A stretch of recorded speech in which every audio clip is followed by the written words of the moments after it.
Bah, léegi nan la tuddati comment on l'appelle encore là le problème de l'Iran et de l'Irak là lan moo ci sa Ouais. xalaat xabaar.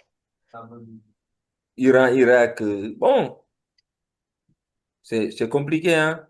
Ah analyser ma ko tuuti balaa gars yi di ñëw. Waouh, parce que bon, moi, souvent, je n'ai pas la même lecture que les gens, hein. Uh-huh. Je n'ai pas la même lecture que les gens. Israël, Palestine, Israël, Nangam, Nangam. J'ai dit, euh, aucun État Mhm. ne doit être menacé. Aucun État. Ouais. Vous comprenez? Mhm. Bon, maintenant, Israël est entouré d'États qui disent ouvertement qu'on va te détruire. C'est-à-dire, ouvertement, ils te disent, nous, on va te détruire.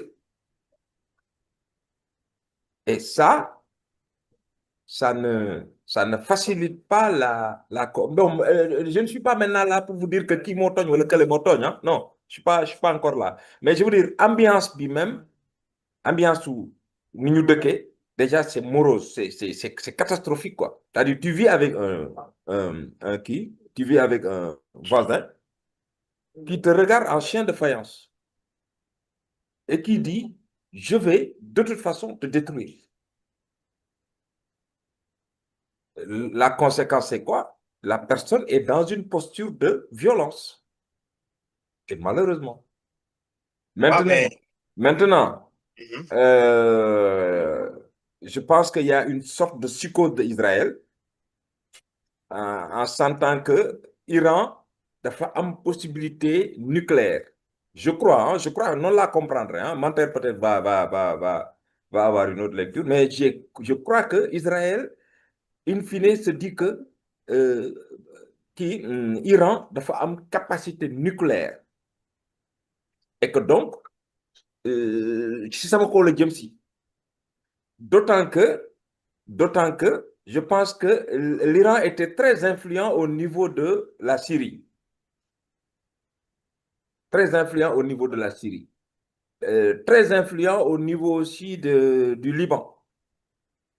Et aujourd'hui, tout ça, avec la chute de Assad, a disparu, hein. Il n'a plus cette force-là du Amon Fof. Et donc, il se retrouve un peu, je dirais, isolé.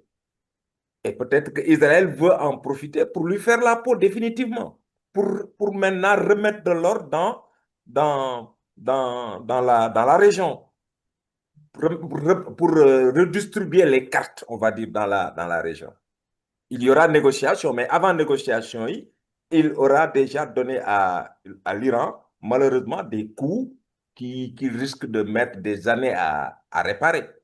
waaw Maintenant, mais. la comprendre, quoi, Oh, non problématique. non non non c'est vrai li nga Voilà. wax Bon, dëgg la maintenant, bon, est-ce que mais c'est bon, mais mal mais ou c'est bon? J'en sais rien. Lolo, mon benen débat, là, quoi. waaw en tant que Voilà. responsable Mhm, boo jógee nga ne da ngay dem attaquer un pays mhm. il faut nga peser le pour et le contre avant de partir. Ouais. Israël dafa jóg mu dem mu attaquer le truc là quoi comment dirais-je là l'Iran Mhm, mais dañu la ne am na ay puissance yu ko soutenir pour mun koo def parce que mhm. moom donc ci boppam la avec ses possibilités amuñu cette capacité là pour dem. Non, il sait qu'il y a l'Occident derrière, hein. D'accord Non, Israël, l'Occident est derrière. maa ngi ñëw léegi nag yow boo dugg dans ce terrain bien précis là soo nekkee un excellent leader là il faut réfléchir. Mhm, Parce que su fekkente yow en tant yow donc bu fekkee da nga daan combat xam nga ne amoo doole contre l'adversaire nga ne des supports après nga xool ces supports là que ñu lay pousse noonu pour nga dugg foofu jusqu'à quel point ils sont prêts pour t'accompagner. mhm, Est-ce que tu comprends? xam mhm, nga ne fi mu nekk nii les puissances lay taxaw noonu ils ne sont pas là pour ouvrir une guerre directe à l'Iran. Ça mhm, na donc dañoo dafa mel ni dañoo làqu ci ginnaaw comment de Israël pour Israël def seen liggéey bu ñu soxla mhm. mais situation boobu mu dem bu tar est-ce que ces gens-là sont prêts pour venir à côté de l'Israël là pour continuer cette guerre-là? Voilà une autre question qui se pose. Léegi boo xoolee boo analyser parce que est-ce que tu as suivi dans les médias là la rétaliation de l'autre là de l'Iran là avec Israël là et Mhm. actuellement gars yi ils sont dans les bunkers. Il n'y a pas de paix au niveau de l'Israël. Parce que la rétaliation de l'Iran a été une situation brutale. Ils sont en train de subir des pertes, ils ne peuvent pas l'imaginer. S'il y avait à recommencer, ils n'allaient pas entrer dans ça. C'est là où se situe le problème. Ils ont attaqué, certes. Et maintenant, quand ils continuent l'analyse encore là, c'est un objectif là, ils disent que bon, ils vont faire tout possible, comme nous l'avons dit au départ, que l'Irak, Iran, nucléaire, la bombe nucléaire, quoi. Donc, il faut faire tout possible pour empêcher ça parce que l'Iran a plein de menacer. Mais Israël a une bombe. Bien sûr. Israël bombe, il a appuyé pour moi. C'est l'Occident. Est-ce que il a voilà, est-ce que Israël dafa top les règles internationales là pour l'on a de suivre l'union à prolifération des armes de destruction massive? Non, il a fait table rase de tout ça. Légui na koku benen débat là pour expliquer comment l'organisation se comporte par rapport au monde quoi. Est-ce que y a parce que Israël li mu nekké ni est-ce que y a c'est un pays que personne ne contrôle, il n'est pas sous les règles. Il dina ko def liko neex et ça passe sous des roulettes. Pourquoi? Je ne sais pas. Xawma lan la. Mais mën na def lu ko neex mais lii situation bu mu laal nii moi je vais te dire que il va payer les pots cassés xam nga lu tax parce que su fekkente boo jëlee les deux pays là ci boppam la nga analyser sur le côté logistique militaire là tu vas penser que Israël dafa am doole boo xamee ne mën na dem contre l'Iran là et puis c'est terminé quoi non parce que ñaari force la yoo xamee ne seen action dafa uti Israël sa force là fan la nekk c'est dans les forces aériennes seulement quoi foofu la nekk. Aérienne, technologie. Aérienne la nekk. day jékki-jékki no romb et puis il faut dépasser combien de pays là yoo xam ne dañ lay jox des permissions là pour nga survoler seen territoire pour dem loolu mu nekk benn que si un pays dit que non tu ne passes pas ici tu es bloqué mais Iran sa force c'est quoi c'est les armes balistiques là quoi boo xam ne da ngay nekk au niveau de l'Iran là tu n'as même pas besoin d'avoir un avion là ngay sànni ay missiles ñu atterrir plus de missiles boobu nag moom moo nekk di def l'effet là au niveau foofu malgré leur truc là, comment dirais-je là, leur système de défense là, c'est contre les trucs là, quoi, comment les missiles là, mais quel que soit Alpha, il y a des missiles qui atterrissent.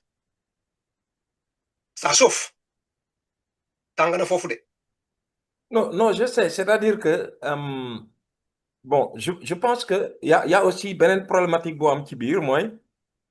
Une démocratie, dans une démocratie. Menteur, tu vas prendre la parole, hein, pour faire que tu parles téléphone. Bon, Menteur, vas-y. Vas-y, Menteur. On est en train d'analyser le truc là, quoi. De l'Iran et le truc là, Israël, quoi. Ouais. Assalamu alaikum. Wa alaikum salam. Man kay maa ngi leen di déglu quoi. mais yow la ñuy xaar xanaa l'historien la kay yow. maa ngi jàng quoi. Ah non yow la ñuy déglu. On est venu prendre notre dars là, comme on dit en arabe. On est venu prendre notre cours. Ah non, quel cours? C'est le cours d'histoire là, parce que Moussa la poudrière du Moyen-Orient. Wow, c'est ça quoi. Ça c'est pas un cours d'histoire. Hein? Non, mais pourquoi l'Iran veut à tout prix anéantir l'Israël? Pourquoi? Il faut nga référer dans l'histoire pour comprendre ce qui s'est passé. Là. Bon, xam nga affaire bi, du point de vue de l'histoire, on peut l'expliquer par beaucoup de choses.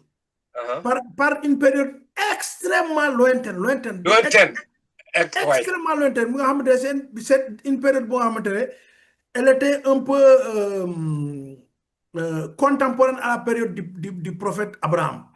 C'est extrêmement lointain. Te loolu moo andi ay affaire loolu moo tax ba rasta yi di naan ay Babylone ay kii yooyu xam nga on peut expliquer ça par ça quoi. Ok. On peut trouver une explication par ça quoi mais bon si c'est peut-être pas très c'est loin, c'est trop loin. Excusez-moi. Allô. Oui, ça va Ndiobé. Moustapha loolu la quoi c'est un peu de ça quoi parce que moi je sais que li nga wax rek foofu la ñuy mujjee la négociation là dina am rapidement quoi te na xamal ci ban côté lay jógee pour cette négociation là c'est Israël qui va demander cette négociation là les négociations moom là c'est sûr parce que tu sais la résilience de l'Iran là boo xamee fan la jógee ba ñoom ñu yegg si fii ba ñu nekk un peuple résilient. Un pays bu nekk sous embargo pendant 40 ans. Ouais. te mu ngi dund ba léegi. Est-ce que yow du la jaaxal ces gens-là yan façon nit la ñu. Non, ils sont résilients. Ils sont trop résilients quoi. Et pendant ce temps-là. xam nga ñoom bu mu amoon la guerre du Golfe là avec le truc là le Saddam Hussein là. L'Iran le truc là quoi. Mais l'Iran a demandé à un pays là je crois les Occidentaux là dafa jëndoon des armes là pour comment dirais-je là pour sa défense quoi. Ouais. Bi guerre bi éclaté. Ces Occidentaux là comme ils le font aux pays africains là tu fais passer une commande là pour tes armements là ñu taxaw ñu duñ la ko jaay ils ont bloqué ces armements quoi. Ok. Depuis cette période là l'Iran a décidé que actuellement il est temps mu am son indépendance sur tout lépp li muy def.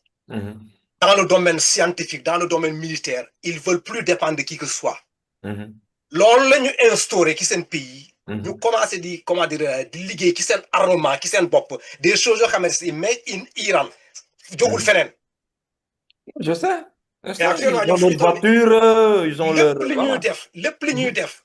Iran la. yow ces gens gens-là xam nga Bakary. Bakary, moi bon peut-être que les islamistes vont me taper sur les doigts.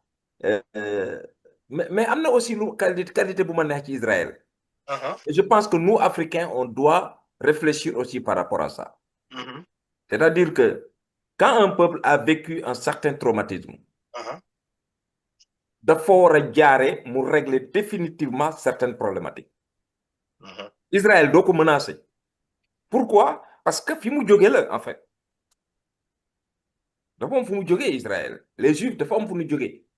Donc aujourd'hui suñu leen wóoree ne tu es une menace pour eux, ils font tout pour bañ la ci bàyyi loolu benn la. ñaareel bi ils se sont entourés de garanties. Ils se sont entourés de garanties. C'est les garanties, c'est quoi? Fexe nañ ba am une coalition européenne contre, enfin, derrière eux. Et xoolal Emmanuel Macron, tout de suite, il a dit, de toute façon, la France est derrière Israël. Oh non, mais là, la position de Trump, il a déjà commencé à aider militairement. Ouais, mais En bloquant certains missiles tirés par l'Iran. Gis nga xam nga Moustapha. boo xamee ce qui se passe dans la sous-région là. Les Américains là ci boppam là ça dans cette guerre de l'Iran là. Parce que ñoom ils sont obligés de faire ça derrière le truc là quoi, derrière Israël. Mais s'ils sortent correctement là, Iran veut saboter. Et c'est may dëgg les installations américaines là ñu nekk autour là. Catastrophe bu mag lay créer dans ce monde là. Et puis il y a le silence de l'Arabie Saoudite. Je sais, les Américains ne sont pas prêts pour ça. Monter, vas-y. xam nga man affaire bi danga ko mën a jàng sur plusieurs angles quoi. D'abord sur l'angle historique boobu ma wax quoi mais angle boobu bu ma see xuus lu bari parce que bon si dafa sori quoi mais boo jëlee l'angle religieux la xam nga li yàlla di wax yàlla lu mu wax jullit yi ci alxuraan muy nii bu ngeen dëggawul dinañ leen toroxal. C'est vrai. muy nii waaw parce que. Un petit pays entouré par des millions de musulmans. Voilà. Et qui sème le bordel. Voilà. Un petit pays qui ne fait même pas 5 millions d'habitants. Ça c'est vrai. Mu leen di toroxal comme ça des puissances comme l'Arabie Saoudite. Des puissances comme l'Iran. Des puissances comme l'Irak. Comme la Syrie.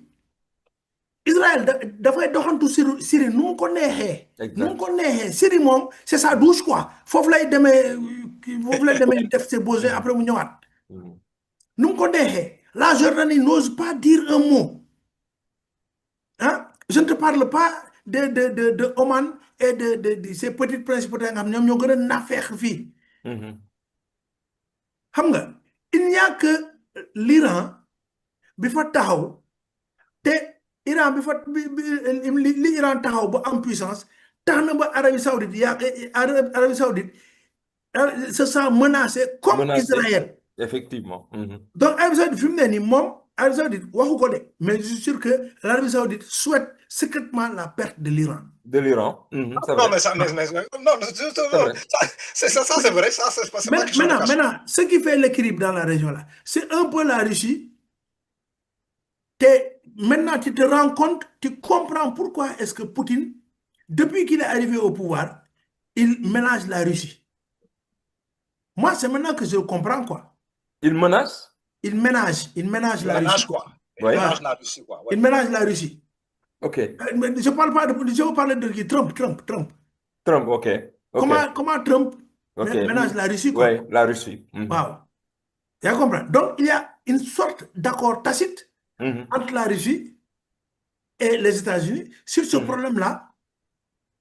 Pourtant, la Russie, Iran moo ko fournir ay drones yu nga xamante ne moom la jëlee voilà, pour Ukraine. di xeex Ukraine.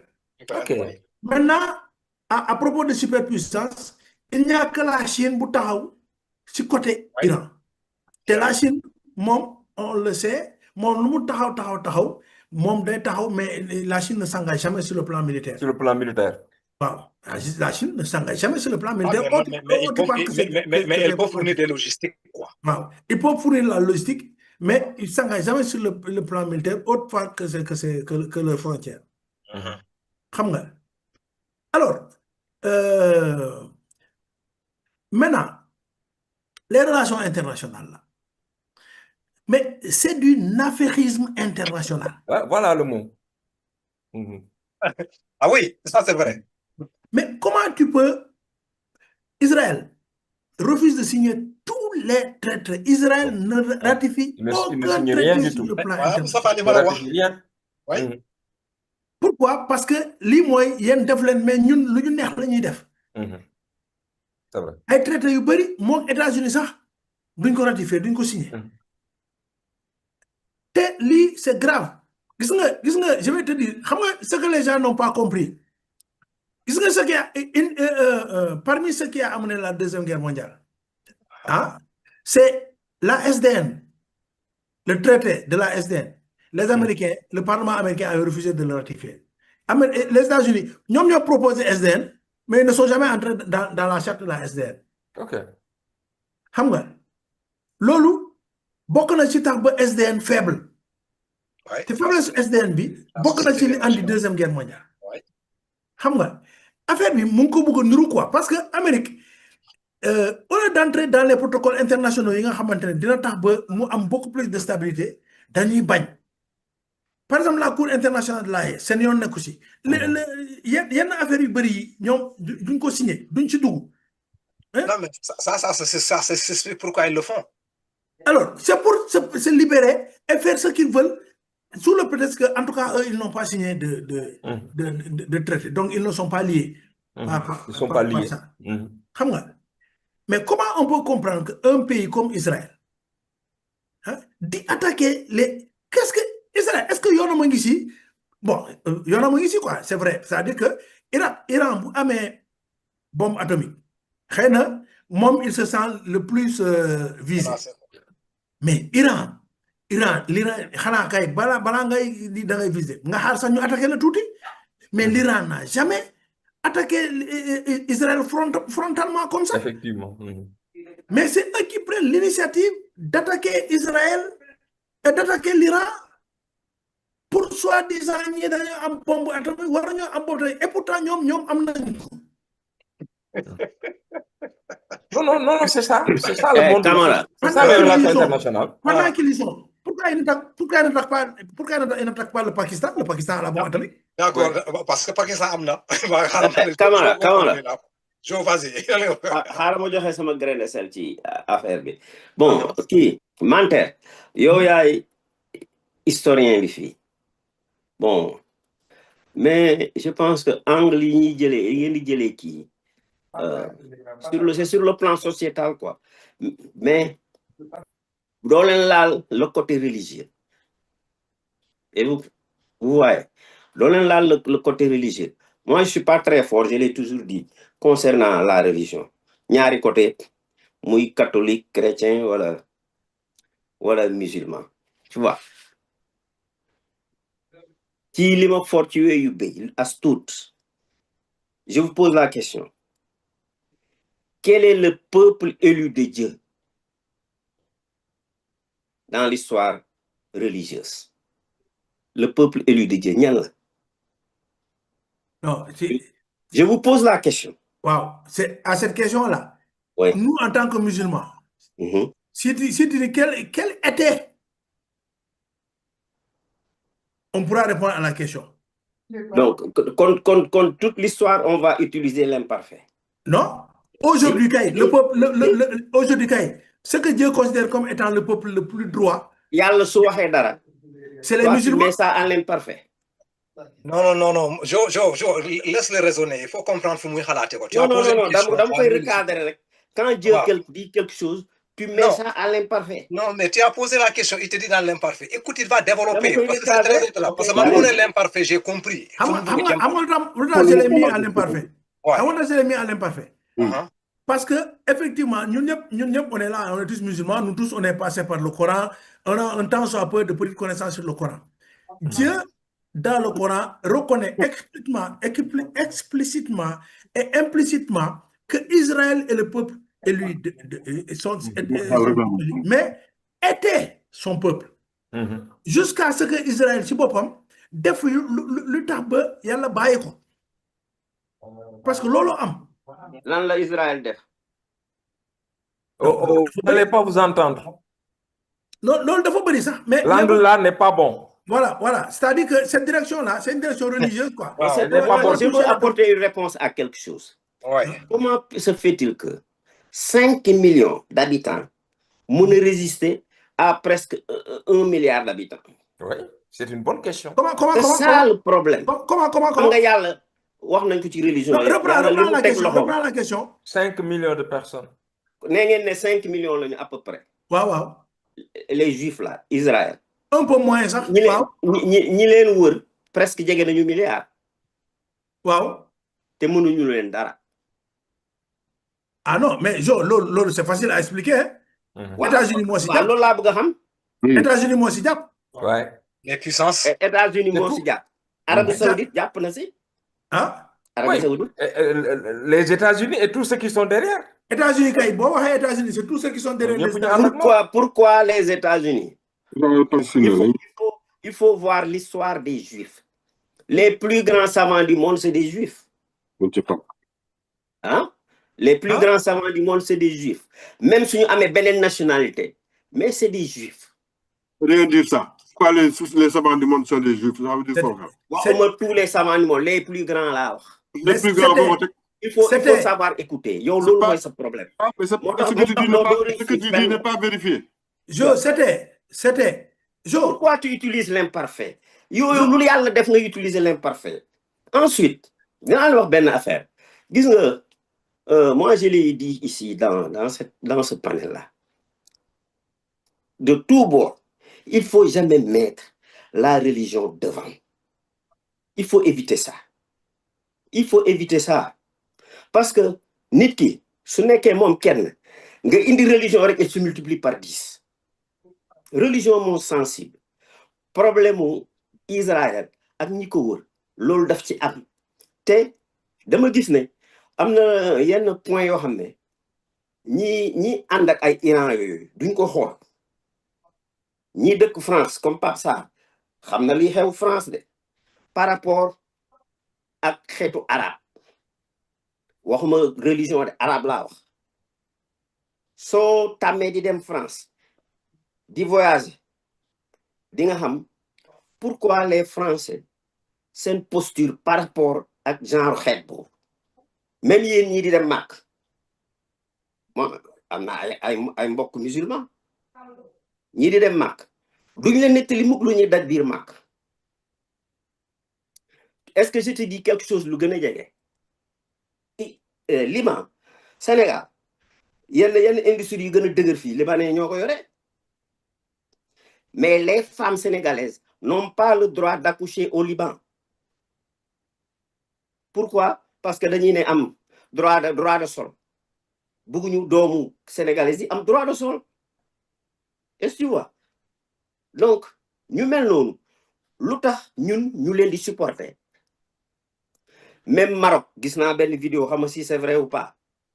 femmes marocaines di manifester parce que dans la loi marocaine il est interdit aux femmes marocaines de se marier à des noirs. Est-ce que tu comprends? Bon, moi je me pose la question, c'est plutôt sociologique, hein. Comment on peut man nit ku me respecté wala du me la respecté, même ñu bokk religion su me respecté wala du me la respecté. Comment ça veut dire que nous les noirs on supporte des gens yoo xam ne dañuy c'est-à-dire yow problème amuñu benn considération ci ñun. Man am na benn gars j'ai un ami casque bleu nee na ñoom bu ñu wàccee booru Palestine yooyu gars yi chimpanzé lañ leen di woowee et puis ñun ñu nekk fii ne dañuy dem di supporter ñooñu alors que oui c'est-à-dire le problème là, le débat là, c'est pas un problème de support quoi. C'est pas un problème de c'est-à-dire l'action posée, deux entités ñoom ñoo nekk di affronter wu. Pourquoi ñu affronter la situation waaw loolu c'est pas un support fii kenn supporté wul fenn c'est-à-dire dañoo analyser cette situation géomondiale moom la ñuy analyser pour cette Camara doguma la man sénégalais la man xam naa seen posture de sénégalais laa de soo doon waxee rek xam naa ñoo juddoo ci même dëkk bii xamante nañu xam naa seen posture par rapport aux deux faits. su ma intervenir dama xam fu ngeen wéeru. waaw mais non le problème de la religion il faut pas mettre Congo ngi nii y a plus de morts au Congo qu'en Palestine yow mus nga si wax je te pose la question yéen ñëpp est-ce que mus ngeen si wax. waaw léegi may ñu. y a plus de morts au Congo. d'accord mais il faut nga may ñu aussi ñu tontu. d'accord. il faut nga may ñu aussi ñu ok tontu. je vous laisse man dama doon joxe sama grain de sel rek allez-y. Voilà, léegi gis nga problème Congo bi c'est exactement le même problème ici. Xam nga problème Congo bi nit ñi bu ñu posé un problème bi on a les Sénégalais allaient réagir de la même manière et la plupart des Sénégalais allaient être contre le Rwanda parce que Sénégalais dafa am nu mu mel. Rwanda moo agressé Congo. Waaw. Même chose comme Israël m'a agressé Iran. Israël m'a agressé les gens aux alentours. Comme Rwanda, il y a des pays comme ça que les relations internationales, que les puissances ont favorisé. C'est par exemple le Rwanda dans la région des Grands Lacs.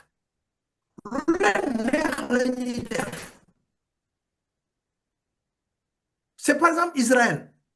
Mais aujourd'hui, toi, tu fais un mauvais procès au Sénégal.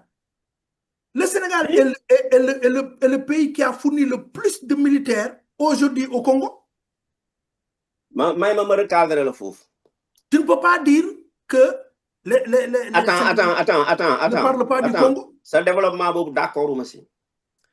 Le régime militaire, l'ONU, ordre là, ordre. C'est pas l'ONU est pragmatique comme ça. C'est intention. Régime militaire. C'est ordre militaire. C'est plutôt militaire. Militaire. C'est les casques bleus. C'est les casques bleus. Sénégalais, ils aiment. Ouais, mais le Sénégal, vous connaissez un militaire? C'est pas quelque chose de spontané. Mais concernant le problème de la Palestine, il y a des engagements c'est spontané. Pourquoi il n'y en a pas au Congo? Lola Bougo. C'est la réalité. Je ne comprends pas ce que tu appelles engagement spontané. Engagement, c'est spontané pour supporter la Palestine. Mais l'engagement pour le Congo n'est pas spontané. Mais Joe, l'engagement spontané pour supporter la Palestine, c'est normal. Parce que il y a la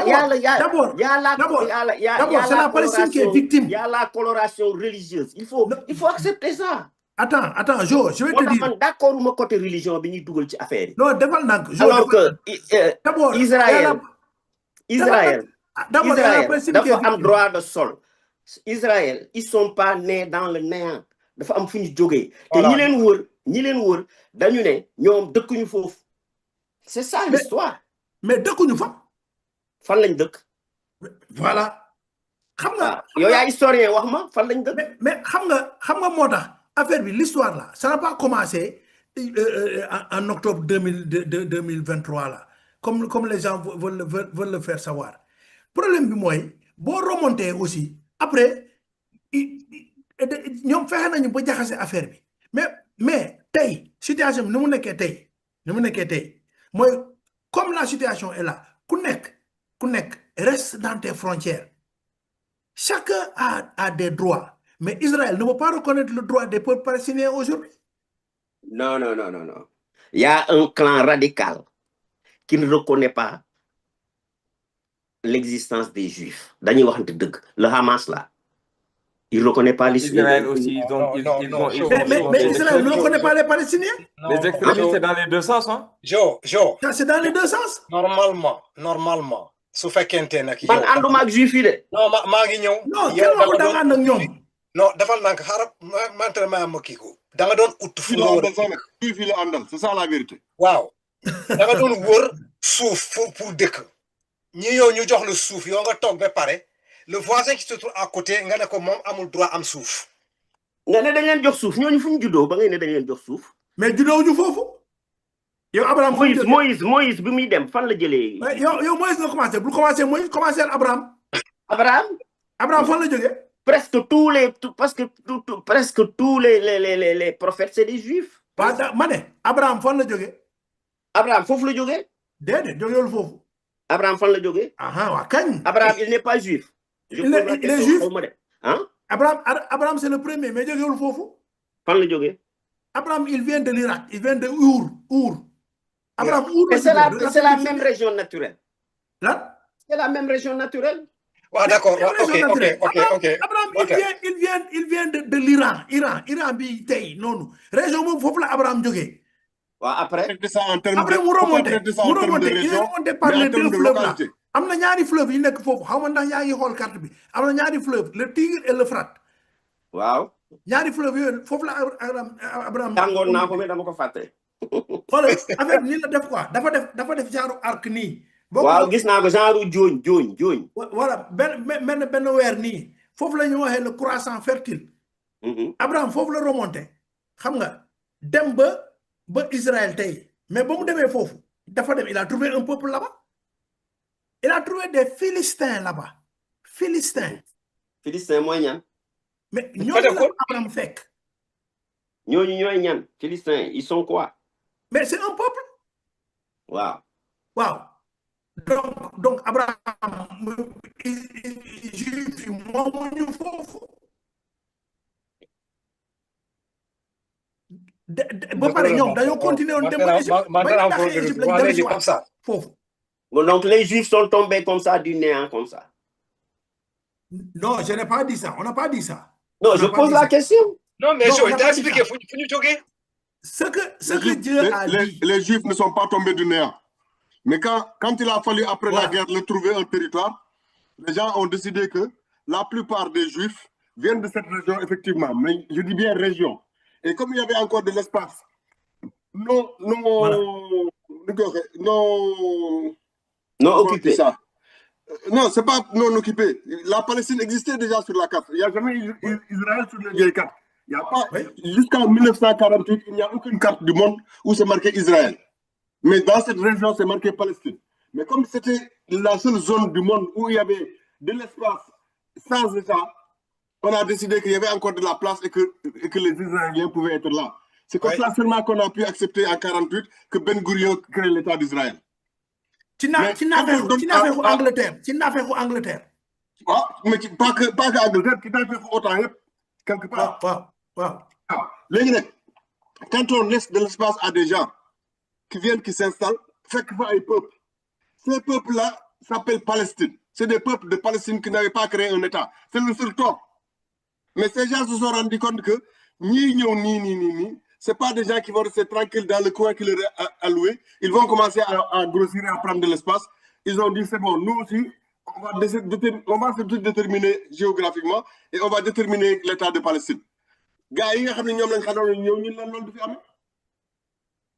Voilà, tu comprends maintenant, Joe. Et toutes les cartes du monde ont montré comment progressivement Israël a grignoté sur les terres de Palestine. Pratiquement. Voilà, c'est ça le mythe. Maintenant, Pape Sarr, on va difficilement. bañuma li nga wax, je ne te coupe pas. Bañuma li nga wax. Yow tu vis en France. Oui. ñi nga xam ne jege nañu ñi jege israélien yow gis nga ni ñuy dundee. ni ñu ñuy dundee par rapport ak seeni voisins. nan la ñuy dundee. amuñu benn considération ku bokkul seen xeet. léegi élargissement wu Israël dafa am raison de y a un pourquoi. C'est des zones. Moi je constate des faits. C'est des zones de sécurisation ñoom noonu lañ ko tuddee. parce que xam nañ ne leen ñu mel. C'est de la colonisation qu'ils font. Ils utilisent bien le mot colon. C'est tout. C'est pas de la colonisation, c'est de la sécurisation. Parce que yow wóor na la ne kii nekk sa wet d'un tic au tac mun na la attaquer. Mais toi tu te sécurises. C'est tout simplement. Dans cette sécurisation-là, il faut occuper les territoires. On ne peut pas donner de justificatif à des gens à qui on fait de la place dans un endroit et qui viennent prendre toute la place. Il n'y a pas d'histoire de sécurisation qui tienne. Et qui ont été des terroristes. Des terroristes. Israël, ce sont eux qui ont commencé les attentats à la bombe, c'est Israël. Oui, et le pire dans ça, c'est que c'est des peuples qui ont été oppressés. C'est des peuples opprimés qu'on a tués par centaines, que Hitler a voulu exterminer. Ils deviennent des pros. Mais qu'est-ce que vous racontez comme ça? Tu ne peux pas défendre Israël. Yaatal ñooñu amuñ fuñ juddoo. ñooñu dañu am histoire. ñooñu ay doxandéem lañ. Non déglu da ngay déglu. Wallahi ay doxandéem lañ. Quand on a visité leur histoire, on a vu que la plupart des Juifs viennent de cette région. Foofu laal dama bëgg que tu fasses attention entre région et territoire. Le territoire, c'est le territoire de Palestine. La région, c'est toute la zone du Moyen-Orient. Ok. Région naturelle. Voilà, puisque dans cette région de provenance où on peut les situer dans l'histoire, il n'y a que dans la Palestine qu'il y avait un espace et une zone où il n'y a pas d'État. On a décidé qu'il faut mener mais non, faut le joguer. L'histoire a démontré que faut le joguer. Palestine. Ils viennent de la région, ils ne viennent pas spécifiquement de Palestine. Non, je refuse de comprendre quoi, les gars expliquer. Je ne refuse pas, c'est la réalité. Non, mais est-ce que les religions ont parlé de ça? Non, mais Jo, écoute le développement de l'histoire de Moïse a démontré ça. Quoi? Juste une question. C'est que Jo, angle religieux, ça ne marchera pas. Non. Les Hébreux. On parle d'impérialisme. Même si Joe veut entrer par l'histoire de Moïse, il ne va pas s'en sortir. Même par l'histoire de Moïse, il ne s'en sortira pas. C'est compliqué. Parce que avant de parler de Moïse, il faut commencer à parler d'Abraham. Mais Moïse, il est né en Égypte. Ça, c'est Jobas. Moïse, il est né en Égypte. D'accord, il y a Konaté qui vient de rejoindre là. Qu'il faut que Konaté n'a pas Moïse, il est né en Égypte.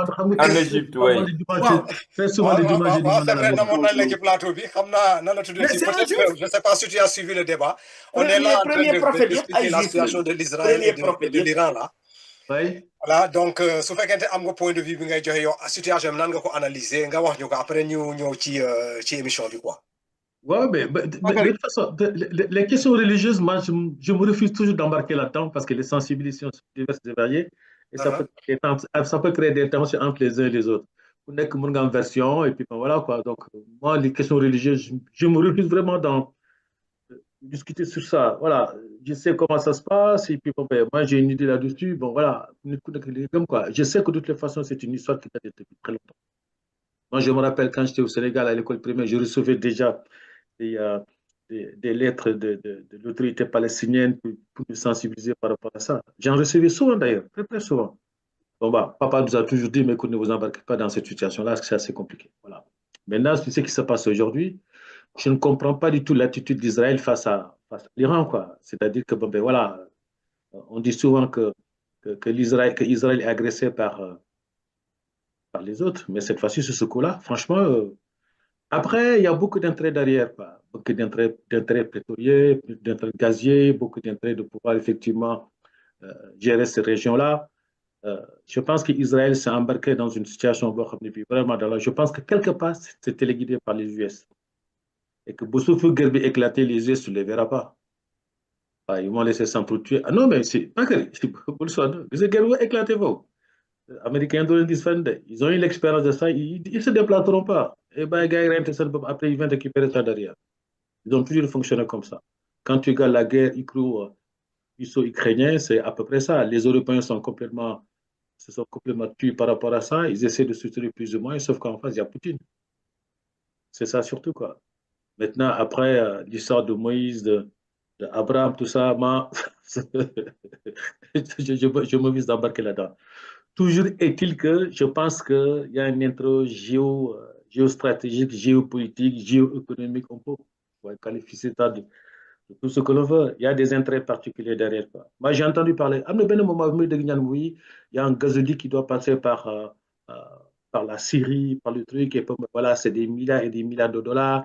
C'est pour ça que les Israéliens veulent se positionner par rapport à ça. Bon, c'est où toute la vérité? Je ne sais pas. Mais en tout cas, il faudrait que cette guerre-là s'arrête, parce que sinon, ça va se retrouver dans une situation, on va se retrouver dans une situation très compliquée.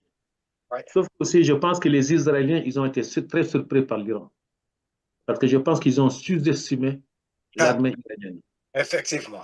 Ils les ont sous-estimés. C'est ce que je disais à Moustapha. Parce que pensant que les Iraniens ne ripostent pas. C'est une affaire, oui. Je te jure, les Iraniens sortaient dans cette affaire-là la tête haute. Parce qu'en fait, en matière d'armement, les Iraniens n'ont pas fait quoi. En dehors de l'aspect nucléaire là, je me pose même la question, je te jure, je vous assure les gars, je me pose même pas la question de savoir est-ce que l'Iran n'a pas la bombe nucléaire. La bombe atomique. Voilà, c'est ça quoi. Mais un pays attend 40 ans. Parce que nous, ils sont... C'est une bonne question. Moi, c'est une question que je me pose. C'est une question que je me pose. Et pour l'instant, les missiles qu'ils ont envoyés, ça a surpris les Israéliens. Les Israéliens, quand ils ont donné pour parler d'Arita, ils ont riposté. Affaire bi jeexagul. Affaire bi jeexagul. Gis nga bu ñu calmer affaire bi, cette zone-là va s'embraser. Non, ils vont demander la négociation. Man daal leen daal laa xam ne même quand ça s'embrase, yaa ngi dëgg. nañu dimbali rek yaa ngi dëgg bu mu dugg màkk quoi yàq suñu kaaba ak ñoom seen. gis nga doguma la de. Il y a une chose que les gens travaillent à la porte. Ok, d'accord. Mais tout ce qu'il dit, mais je pense que les Israéliens, les Américains étaient au courant de cette affaire-là. Ils ont été soutenus par les Américains en disant il faut y aller et puis bon voilà quoi. Il n'y aura pas de conséquences. Ici, il y a des éléments qui tournent dans les réseaux sociaux en disant que Netanyahou a sous-estimé les Iraniens. Ça, on le savait déjà, ok? Que s'il fallait à refaire, ils ne referont pas ça. Ils ne le feront pas. Et encore pire, leur objectif n'a pas été atteint. Parce que ils n'ont même pas touché le truc là. Netanyahou n'est pas le seul à prendre cette décision. C'est plus complexe que vous ne croyez. Non, mais c'est pas ça. Netanyahou n'a pas pris cette décision. L'histoire de la sous-estimation là. Netanyahou n'a pas pris cette décision. Il n'a pas pris cette décision là tout seul. Sauf que moi, j'ai dit qu'il y a les Américains qui sont derrière. Les Européens, ils ont même une envie d'évaluer. Même une envie d'évaluer la puissance exacte du Les Européens sont complètement origeux dans cette affaire-là. Parce que depuis le temps, les gars, ils n'ont pas de mesure pas. Même les Européens, je ne sais pas qu'est-ce qu'ils veulent sur le fond. Je ne sais pas ce qu'ils veulent. La volonté réelle, c'est de voir jusqu'où l'Iran est capable de se défendre. Mais l'Iran, il a jusqu'au bout. Mais pas de l'Iran, il a jusqu'au bout. Quitte à crever. Xam nga boo xeex ak nit boo xam ne bëggul dara ci bakkanam da nga sonal sa bopp. D'accord. Mais ce sont des gens yoo xam ne gis nga fi ñu toll nii. Bu ñu fekkee ñoom ils se conseillent comme étant autosuffisants. Pourquoi gis nga je te dis les Iraniens ils sont encore 10 fois plus déterminés, je dis même 1000 fois plus déterminés que les Israéliens dans cette affaire-là. J'ai l'impression que d'accord maag yow foofu de. Non. D'accord maag yow foofu. Le fait au problème de détermination là. Israël, s'ils n'étaient pas déterminés, une petite minorité comme ça doit exister. Non, mais par rapport à milliards il faut le dire. Et puis Israël amul luy xew ci monde bi te xamuñu parfois ñoom xam lu ñuy wax sexal dañ lay sexal ba nga sex ñu lonk déglu ma Jo soo leen defulee ndànk sax lii sexal la maa leen ko wax attendez quelques semaines vous allez voir sexal attendre quoi c'est un problème de temps. Qu'est-ce qu'on va voir? Puis amul luy xew ci monde bi te israéliens yi xamuñu ko. Qu'est-ce qu'on va voir? Oui mais non mais gis nañ fi la guerre des 6 jours. Jo, c'est pas ce que je dis moi. Jo, c'est pas ce que je dis. Jo, c'est pas ce que je dis. Bu Israël xamee aussi c'est parce qu'il y a les Américains derrière. loolu rek. Américains suñu amee doole c'est grâce à ñan. dama ne gis nga Sur le plan Israël scientifique. amee fit ça fait longtemps qu'ils voulaient le faire mais ils avaient la trouille de le faire. Aujourd'hui ils le font, c'est parce qu'il y a les Américains qui sont derrière. Konate. Oui. Ce que je veux dire à Joe, c'est que je ne te trompe pas. Ne pense pas que les Israéliens sont les plus intelligents ici. Mais bien sûr. L'histoire a montré qu'il n'y a pas un peu plus intelligent que l'autre ici. Mais je partage, ils sont plus perspicaces. Ça ne veut pas dire qu'ils sont plus intelligents. Je partage totalement ce que tu dis. C'est que il faut comprendre que ce gars, les Israéliens, parce que la femme quelqu'un pas de le faire. C'est ça. Ils ont eu la chance d'avoir été, dès le début de l'histoire du monde, des gens organisés. C'est vrai. Voilà. Pourquoi? Parce qu'ils ont connu tôt les attaques des autres peuples contre eux. Voilà. Voilà, je suis d'accord. Et ils se sont organisés, comme toutes les minorités le font partout dans le monde, partout. Exactement, je suis d'accord. Sauf l'Afrique.